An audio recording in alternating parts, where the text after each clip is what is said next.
Praise the Lord. இன்றைய பலப்படுத்தும் வார்த்தை 1 பேதுரு 1வது அதிகாரம் 16வது வசனம். 1 Peter chapter 1 verse 16.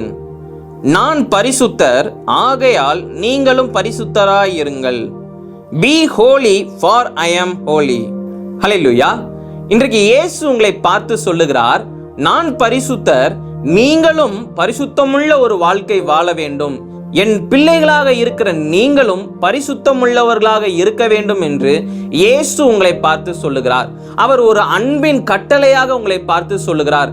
அவர் உங்களை பார்த்து சொல்லுகிறார், மகனே, மகளே, நான் இந்த உலகத்தில் இருந்த நாட்கள் முழுவதும் நான் ஒரு பரிசுத்தமுள்ள ஒரு வாழ்க்கை வாழ்ந்து எல்லாரும் இப்படிதான் இருக்க வேண்டும் என்று நான் எல்லாருக்கும் நான் கற்றுக் கொடுத்திருக்கிறேன்.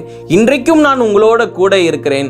நீங்களும் பரிசுத்தமுள்ள ஒரு வாழ்க்கை வாழ வேண்டும் என்று ஆண்டவர் இன்னைக்கு உங்களை பார்த்து ஒரு ஆசையோட ஒரு எதிர்பார்ப்போட கர்த்தர் இன்னைக்கு உங்களை பார்த்து சொல்லுகிறார்.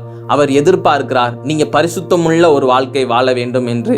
பிசாசு என்ன செய்வான் என்றால், உங்க வாழ்க்கையில நீங்க செய்கிற காரியங்கள் அது ஏசப்பாவுக்கு பிரியமுள்ளதாக இருந்துச்சு அப்படின்னா உடனே பிசாசு உங்க வாழ்க்கைக்குள்ள வந்து ஏதோ ஒரு தேவையில்லாத காரியங்களை கொண்டு வந்து உங்களுக்கும் ஏசப்பாவுக்கும் ஒரு பெரிய ஒரு டிஸ்டன்ஸை கொண்டு வரணும்னு சொல்லிதான் அவன் என்ன செய்யறான், உங்க வாழ்க்கையில ஏதோ ஒரு பாவத்தையோ தேவையில்லாத மனுஷங்களையோ தேவையில்லாத காரியங்கள் மேல உங்களுக்கு ஒரு போக்கஸை கொண்டு வந்து அவன் ஒரு பெரிய பிளவை ஏற்படுத்த முயற்சிக்கிறான். இனி இயேசு உங்களை பார்த்து சொல்லுகிறார், எந்த காரியம் உனக்கும் எனக்கும் அந்த ஒரு பிளவை ஏற்படுத்துகின்றதோ அந்த காரியத்தை விலக்கி வை. நான் பரிசுத்தமுள்ள ஒரு தெய்வம், நீ பரிசுத்தமுள்ள ஒரு இருதயத்தோட நீ என்னிடத்துல நீ வந்து செபிக்கின்ற பொழுது இந்த உலகத்துல இருக்கிற ஆசீர்வாதங்களை உனக்கு கொடுத்து அவர் இன்னைக்கு உங்களை பார்த்து சொல்லுகிறார், எல்லா ஆசீர்வாதங்களையும் நீ பெற்றுக்கொள்வாய். நான் உன்னை ஆசீர்வதிக்கவே ஆசீர்வதிப்பேன், உன்னை பெருக பண்ணுவேன் என்று இயேசு உங்களை பார்த்து சொல்லுகிறார். அவர் இன்றைக்கு உங்ககிட்ட கேட்கிற ஒரே காரியம், பரிசுத்தமுள்ள ஒரு வாழ்க்கை வாழ உன்னை அர்ப்பணி. இந்த நாள்ல நீங்க என்ன செய்ய போறீங்க? ஏசப்பா, நீங்க பரிசுத்தமுள்ள தெய்வம் அப்பா, எனக்காக நீங்க சிலுவையில ரத்தம் சிந்தினீங்க. ஆண்டவரே ஏசப்பா, நான் இந்த நாள்ல நான் அர்ப்பணிக்கிறேன். இனி நான் எந்த ஒரு பாவமும் செய்ய மாட்டேன்.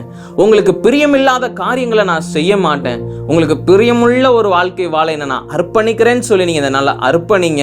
உங்க வாழ்க்கையில ஏசப்பா உங்களை அதிகமாக நேசிக்கிறார். அவர் உங்களை கொண்டு பெரிய காரியங்களை செய்வார். நாம எல்லாரும் கண்களை மூடி ஜெபிக்கலாம். எங்களை நேசிக்கிற நல்ல தகப்பனே, ஏசப்பா, பிள்ளைங்க இந்த நாள்ல அர்ப்பணிக்கிறாங்க, பரிசுத்தமுள்ள ஒரு வாழ்க்கை வாழ தங்களை அர்ப்பணிக்கிறாங்க.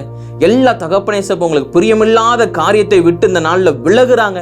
நீங்க பிள்ளைங்களுக்கு உதவி செய்யுங்கப்பா. உங்களுடைய பரிசுத்த ரத்தத்தினால பிள்ளைங்களை கழுவுங்கப்பா. ஆண்டவரே ஏசப்பா, எல்லா பாவங்களையும் அறிக்கையிட்டு ஜெபிக்கிறாங்க. எல்லாவற்றிலிருந்து ஒரு விடுதலையை கொடுங்க, மன்னிப்பு கொடுங்க, இரக்கத்தை கொடுங்கப்பா. நீங்க ஆசீர்வதிங்க. இயேசுவின் மூலம் ஜெபிக்கிறோம் பிதாவே. ஆமேன், ஆமேன், ஆமேன். ஹல்லேலூயா. இந்த நாள்ல ஏசப்பா உங்களுக்கு ஒரு புதிய துவக்கத்தை ஏசப்பா கொடுத்திருக்கிறாங்க. இனி பழைய காரியங்களை குறித்து யோசிக்காதீங்க. நீங்க அவருடைய பிள்ளையாக இந்த நாள்ல நீங்க முழுமையாக மாறிட்டீங்க. நீங்க அவருக்காக அநேக காரியங்களை செய்யுங்க.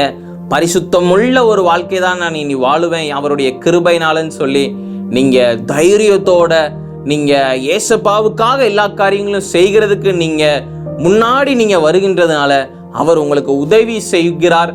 அவர் உங்களுடைய வாழ்க்கையில எல்லாவற்றிலும் உங்களை உயர்த்தி வைப்பார். God bless you. Have a joyful day.